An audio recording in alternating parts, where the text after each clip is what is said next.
Bonjour, c'est Cyril encore. On est le 15 août 2023. Alors, je viens sur la trompette aujourd'hui encore et je viens proclamer le retour de notre Seigneur Jésus-Christ. Amen et alléluia. Soyons tous bénis. Amen. Alors, j'aimerais terminer la journée d'aujourd'hui, amen, avec une troisième vidéo. Et c'est une mise en garde du Seigneur pour tous ses enfants, amen, qui lui obéissent. Alors, la mise en garde se trouve dans Apocalypse 3, le verset 11. Ça dit, « Je viens bientôt. Retiens ce que tu as afin que personne ne prenne ta couronne. » Amen. On en a déjà longuement parlé. Mais aujourd'hui, le Seigneur m'a donné, amen, une autre avenue, n'est-ce pas? Un autre élément sur lequel on devrait travailler pour que personne ne puisse venir nous déstabiliser. Amen. Et dans Apocalypse 9, voilà ce qui est dit. Apocalypse 9, au verset... Attendez, ma Bible... Apocalypse 9, le verset 20, il est dit... Attendez, on va commencer à 19 pour avoir une idée. Car le pouvoir des chevaux était dans leur bouche et dans leur queue. Leur queue était semblable à des serpents, ayant des têtes, et c'est avec elles qu'ils faisaient du mal.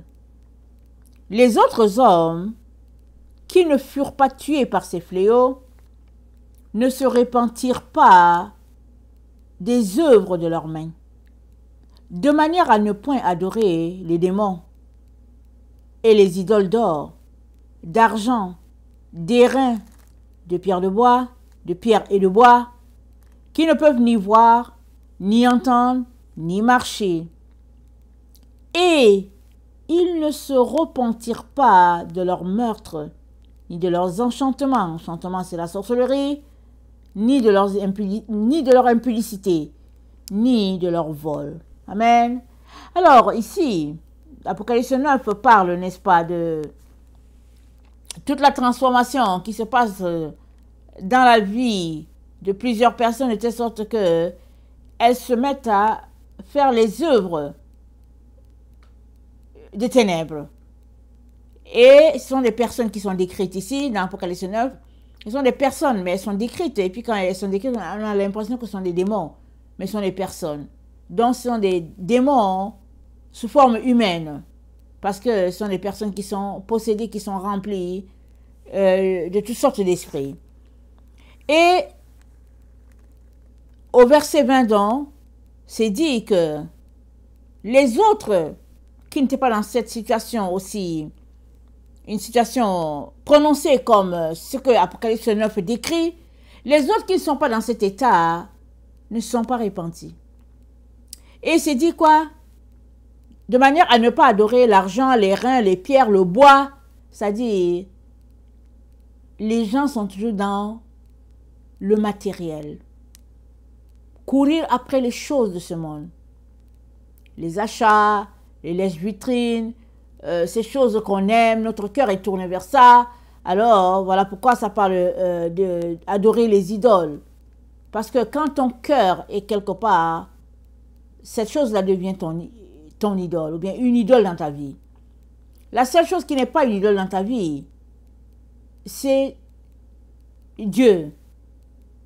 Quand tu es en adoration à ton Dieu, quand tu observes l'adoration à ton Dieu, quand tu lui donnes toute la place qui lui revient, alors, voilà, il est juste le roi à sa place.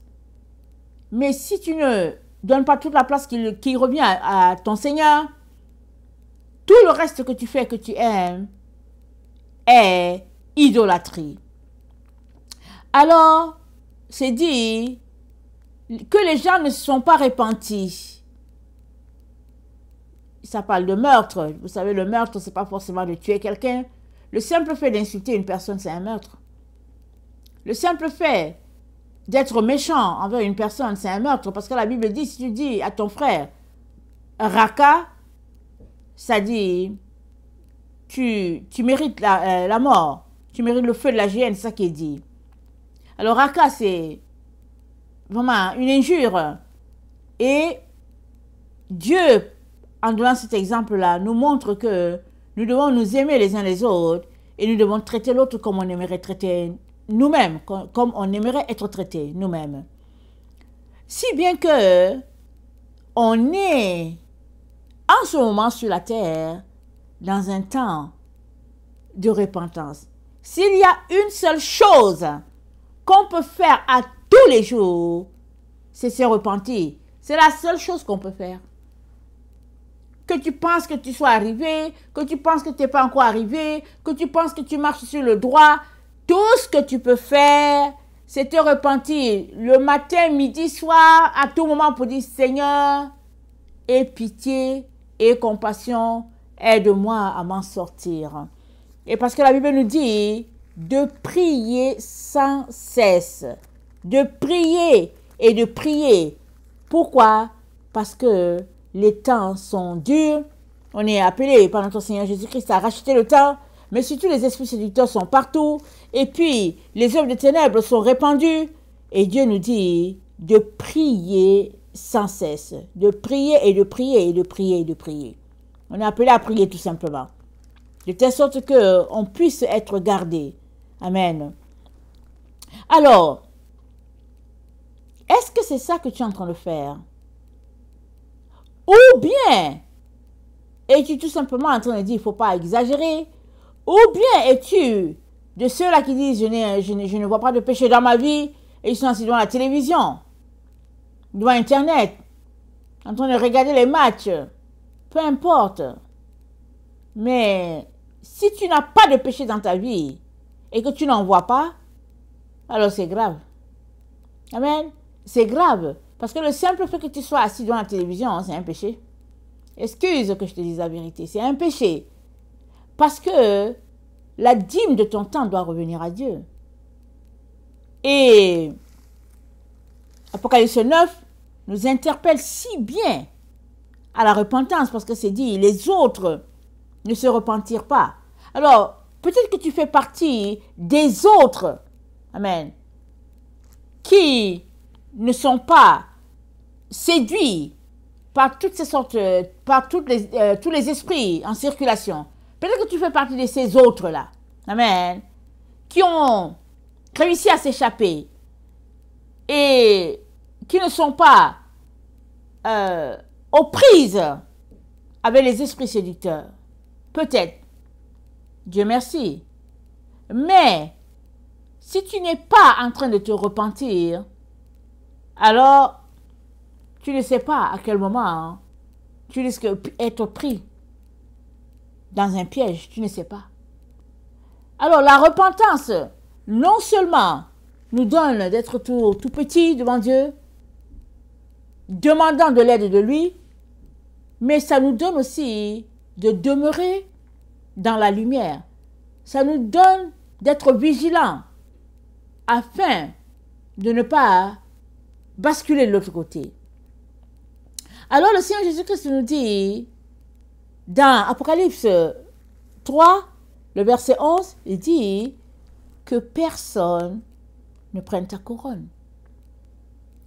Parce que quand nous lisons la lettre de notre Seigneur à l'église de Philadelphie, c'est une lettre remplie d'encouragement. C'est une lettre où on voit une église qui plaît au Seigneur Jésus. Une église qui satisfait le cœur de notre Seigneur. Et on peut dire, quelle église parfaite. Amen. On peut dire cela, quelle église parfaite. Quelle église qui a réussi. Mais le Seigneur Jésus-Christ dit que personne ne prenne ta couronne. Que personne. Alors il dit à Philadelphie, ok, je t'ai donné tous ces encouragements-là, et puis tu fais bien les choses, tu marches comme j'aime, tu fais bien. Il dit, mais attention, que personne. Pourquoi personne? Parce que Éphésiens 5, je pense. Attendez, c'est Éphésiens 6, voilà. Éphésiens 6 nous dit, au reste, je suis dans le verset 10. Au reste, fortifiez-vous dans le Seigneur et par sa grâce toute puissante, revêtez-vous de toutes les armes de Dieu afin de pouvoir tenir ferme contre les ruses du diable. Donc, Éphésiens nous dit, on doit tenir ferme. Alors, quelqu'un qui marche selon l'église de Philadelphie, c'est quelqu'un qui tient ferme. C'est quelqu'un qui se comporte de manière à rester droit. C'est quelqu'un qui veille sur ses arriérés. Il veille sur ses... Excusez-moi le terme. C'est quelqu'un qui veille sur ses pas, sur ses angles morts, qui veille sur ses arrières, qui veille partout, afin de ne point blesser le Seigneur. Il fait attention. Il aime tellement son Dieu qu'il fait attention pour ne pas lui faire de la peine. Alors c'est quelqu'un qui tient ferme. Amen. Il tient ferme. Alors il fait attention. Et Jésus-Christ dit à ces personnes-là que bien que tu fasses attention, amen, sur toi-même, tu veilles, tu regardes tes angles morts et tout ça pour t'assurer que tout est correct. Il dit, bien que tu fasses ça, et puis tu es aux aguets. Il dit, fais attention, parce que il se pourrait que ça vienne autour de, que ça se passe en ton milieu. La personne qui est la plus proche de toi, la personne en qui tu as le plus confiance, il se pourrait que c'est par là que ta chute vienne. Il dit, fais attention que personne, c'est-à-dire, malgré que tu aies confiance dans les gens, garde ta confiance 100% à Jésus et laisse toujours un bémol entre la personne et toi, entre tes amis et toi, ceux-là avec qui tu marches sur le droit. Parce que de toutes les manières, toutes les personnes qui ne marchent pas sur le droit chemin comme toi, c'est sûr que tu n'es plus avec eux. Pourquoi? Parce que tu marches selon les commandements de Dieu, tu te concentres à connaître les voies de Dieu, tu n'as pas le temps d'être avec tous ceux-là qui aiment traîner les pattes. Tu n'as pas le temps. Alors, finalement, tu te retrouves avec qui? Avec les gens qui sont comme toi. Ceux-là qui veulent arriver au sommet de la montagne, tu te retrouves avec eux. Amen. Ils se battent pour arriver au sommet de la montagne. Tu te bats pour arriver au sommet de la montagne. Donc, vous vous battez pour arriver au sommet de la montagne. Et Jésus-Christ te dit, bien que vous êtes en train de vous battre pour arriver au sommet de la montagne, c'est-à-dire que chacun est concentré sur son Seigneur, Jésus-Christ te dit, fais quand même attention. Parce que ta chute peut venir de ce côté-là. Du côté où tu ne vois pas. Ta chute peut venir du côté de ton angle mort. Parce qu'à l'angle mort, on ne voit pas, ta chute peut venir par là. Il y fait attention. Parce que il y a des données qu'on ne peut pas contrôler. Amen. Donc Éphésiens nous montre que on tient ferme parce qu'on contrôle tout autour de nous. On essaie de, voilà, on observe nos commandements, on prie, on jeûne, on veille, on est là, on dit Seigneur, vraiment, au secours, on attise le feu. Ça, c'est les données qu'on contrôle parce qu'on est là, vraiment, dans la présence de Dieu. Il y a des données qu'on ne peut pas contrôler. Exemple, les 10 vierges. C'est dit, l'époux tarda. Ça, c'est une donnée qu'elle ne pouvait pas contrôler. Elles se sont toutes endormies. Il a tardé, elles se sont endormies. Elles ne pouvaient pas contrôler cet élément-là. Mais quand le cri a été lancé et que l'époux est là, amen, elles ont apprêté leur lampe Les folles ont dit aux autres, donnez-nous un peu de votre huile. Qui sont les folles? Celles dont Jésus-Christ a dit, méfiez-vous. Que personne ne prenne votre couronne. C'est elles les folles. Elles étaient sur le point de prendre la couronne des autres subtilement, au nom de l'amitié, au nom du fait qu'elles étaient ensemble, et qu'elles partaient à la rencontre, et puis par pitié, elles ont dit qu'on n'avait pas assez, et c'est là que les sages ont montré qu'elles sont sages. Elles ont dit, on ne partage pas. Allez-y, à l'endroit où on paye. On ne partage pas. Donc, à l'endroit où nous sommes là, en ce moment, au niveau du temps de l'Éternel, c'est un temps où on ne partage pas. Amen. On ne partage pas l'huile. Pas par méchanceté, mais c'est un temps où on ne sait pas quand il va venir et les données incontrôlables sont telles que on ne peut pas se permettre de dire à l'autre, ok, je te donne mon huile. Et donner l'huile, c'est quoi? C'est se vider en l'autre. Donner l'huile, c'est quoi?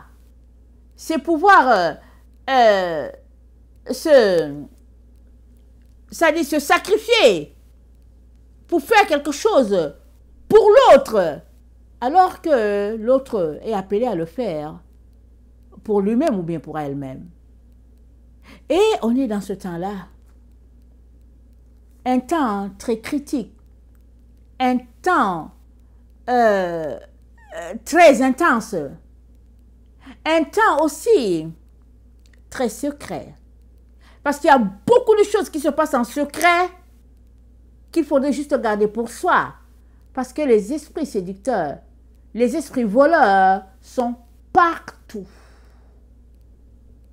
Partout. Voilà pourquoi Jésus-Christ dit que personne, par toutes sortes de stratégies, ils sont là pour pouvoir voler ce qui ne leur appartient pas, pour pouvoir voler ce pourquoi ils n'ont pas travaillé, parce qu'ils appartiennent à l'autre monde. Et le Seigneur te dit, fais attention, parce que tu es rendu trop loin. Tu surveilles tes arrières, tu surveilles tes angles morts, tu fais très attention, et puis tu ne veux pas vraiment décevoir ton Dieu, tu fais bien la chose. Il dit, mais aie aussi l'œil sur les personnes en qui tu as confiance. Et aussi l'œil sur les personnes vers qui tu penses que une erreur ne peut pas venir. Il dit, fais attention. Parce que ça peut venir par là et tu ne verras même pas ça venir. Puisque tu leur fais tellement confiance, tu ne verras pas venir la chute. Alors il te dit, fais attention. Alors, en nous disant de faire attention, il dit, dans le verset 11 de Éphésiens 6, il dit, revêtez-vous de toutes les armes de Dieu. Et nous savons que toutes les armes de Dieu, c'est décrit dans dans Éphésiens 6, à partir du verset 12, toutes les armes sont là. Donc je vous conseille de les lire. Mais, là où il faudrait encore être vigilant, ça se trouve dans Apocalypse 2, le verset... Attendez. Le verset 25. Attendez, je lis bien. Voilà, le verset 25. C'est dit, seulement ce que vous avez retenez-le jusqu'à ce que je vienne. Donc, c'est de retenir ce que tu as jusqu'à la fin. Voilà. C'est ça le grand défi. Ce que tu as reçu, c'est de le retenir jusqu'à la fin. Même dans les moments de stress les plus intenses, c'est de garder le dépôt, c'est de garder la foi, c'est de garder l'enseignement tel qu'il te l'a été communiqué, tel que tu as vécu. Vous savez, c'est dans le moment de pression intense qu'on voit, au fait, tes habitudes. Amen. Dans le moment de pression intense, tu n'as pas le temps de réfléchir. Tu as juste le temps de faire du tic au tac ce que tu as l'habitude de faire. C'est tout. Et c'est dans ces moments-là qu'on voit comment tu as marché. C'est tout. Et c'est dans ces moments-là que les anges viennent à ton secours. Parce que la pression, elle est intense. Et toute la terre est dans cette pression-là. Toute la terre. Toute la terre est sous pression.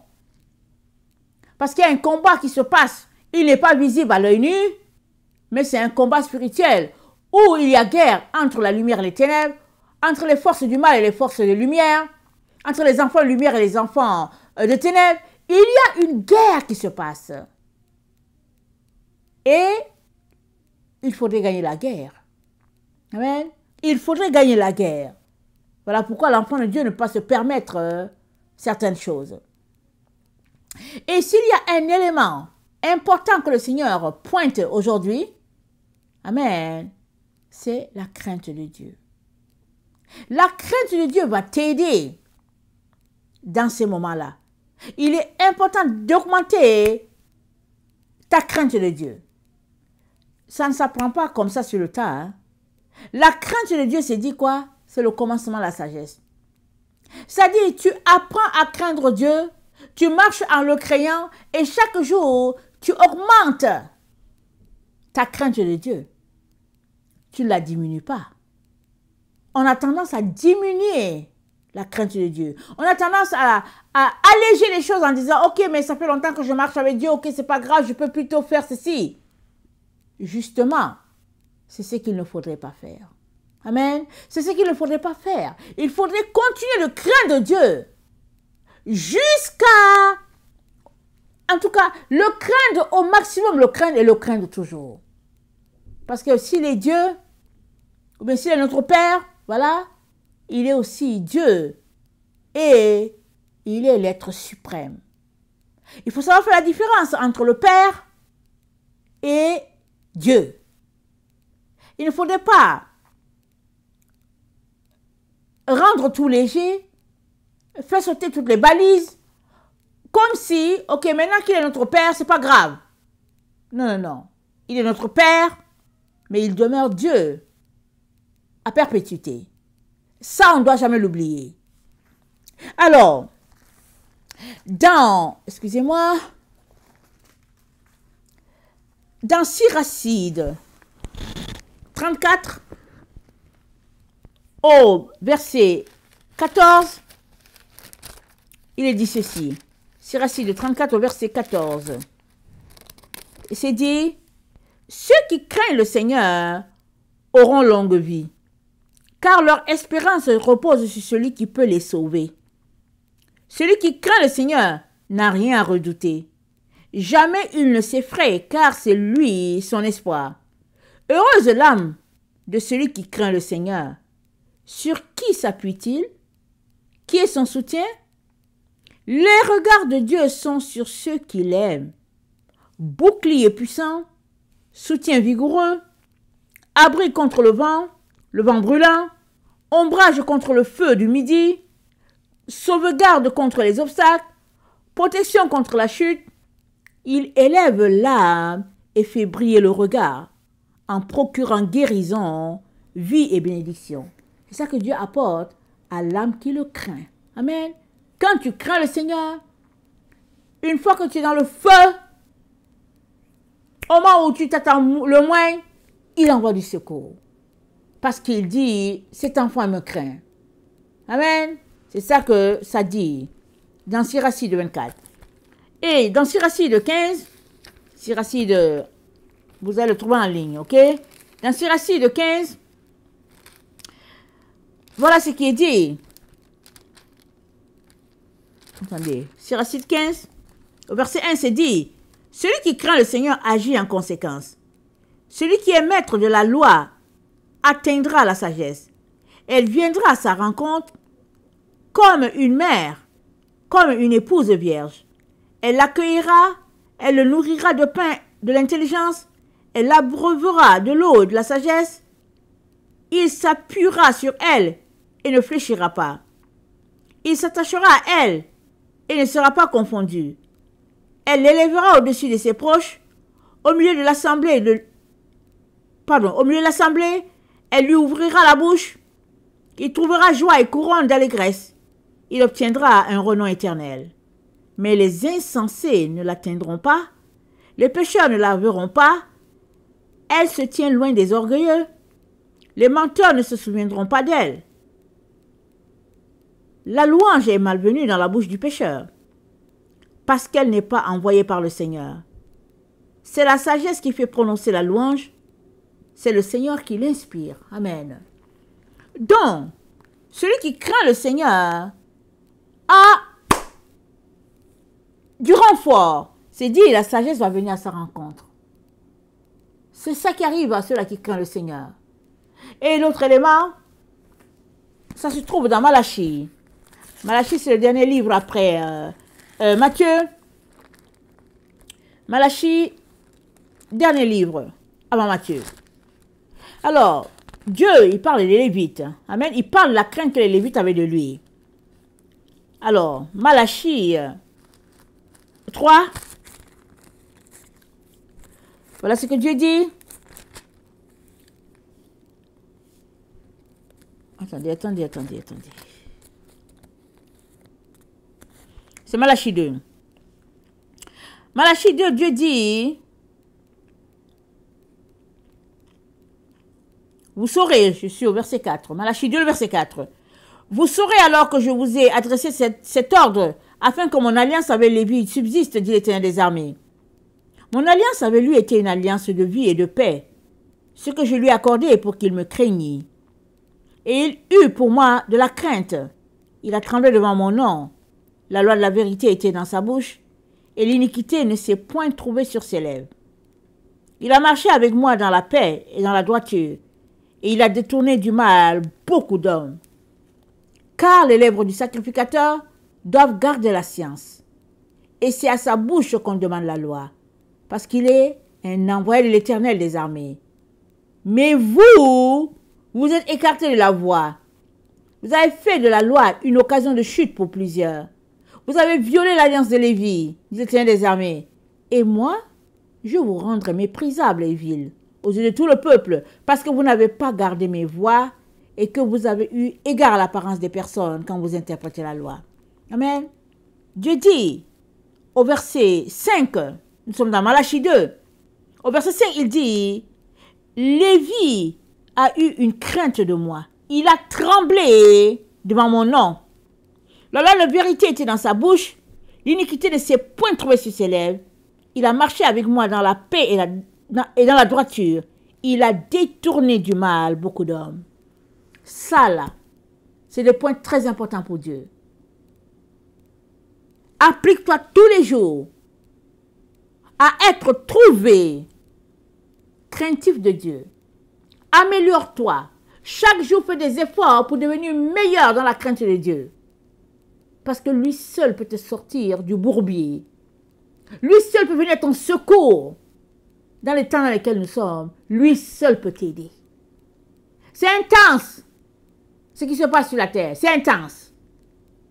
Mais si tu apprends à craindre l'Éternel et que chaque jour tu élèves ton étendard envers l'Éternel, amen, et que tu t'oublies pour que la loi de Dieu puisse être prioritaire, Dieu viendra à ton secours. Au moment où tu ne t'y attends même pas, il viendra à ton secours. Le combat va son plein, il est très intense, mais il est très important que tu saches que Dieu vient au secours de tous ceux-là qui l'invoquent d'un cœur sincère. Amen. Alors que tes ennemis veulent te terrasser, Dieu vient toujours. Amen. Pourquoi? Parce que tu le crains, parce que tu le mets en priorité, parce qu'il est la priorité des priorités. Alors, comment appliquer Apocalypse 3, le verset 11 dans sa propre vie? C'est de travailler à la crainte du Seigneur. C'est de faire un cerclage spirituel, si on peut le dire ainsi. Amen. Le cerclage spirituel, c'est le terme des gens. Je ne sais pas, peut-être en médecine, peut-être. Et certaines femmes, elles ont la difficulté à garder l'enfant. Alors ils disent qu'il faut un cerclage. On ne sait pas comment on fait, moi je ne sais pas comment on fait. J'entends ça seulement. Alors de telle sorte qu'on puisse garder le bébé dans le sein jusqu'à une certaine période pour que ça ne puisse pas s'échapper. Alors, on doit faire ce cerclage-là spirituel. Amen. En ce qui concerne la crainte de Dieu. Toujours revenir dessus, toujours cimenter, toujours crier, appeler au secours, afin que Dieu nous aide à passer par ce temps-là, un temps intense. Amen. Un temps de pression. Amen. Alors, ça, c'est ce que je voulais. Amen. Laisser à tout un chacun aujourd'hui, dans ce temps où Dieu nous dit, watch out. Faites attention. L'ennemi ne dort pas. La Bible nous dit, il rôde comme un lion rugissant, cherchant qui dévorer. Que ce ne soit pas toi. Que ce ne soit pas toi. Mais que ta relation de dépendance vis-à-vis du Saint-Esprit soit telle que, alors que tu cries, du renfort te vienne à tout moment. Pourquoi? Parce que Dieu dit, il me craint. Parce que Dieu dit, c'est l'homme selon mon cœur, c'est la femme selon mon cœur. Il a de moi une grande crainte. Allez-y à sa rescousse. Amen. Il est important de sortir des voies de l'insolence. Des voies où on méprise tout le monde, on fait ce qu'on veut, et on envoie tout paître. Non. On doit donner honneur à qui de droit, et tout l'honneur, dans le temps dans lequel nous sommes, revient à notre Dieu, à lui et à lui seul, le Maître suprême. Dieu infiniment grand, être suprême, Dieu béni, Dieu éternel. Amen. C'est à lui que nous devons tout.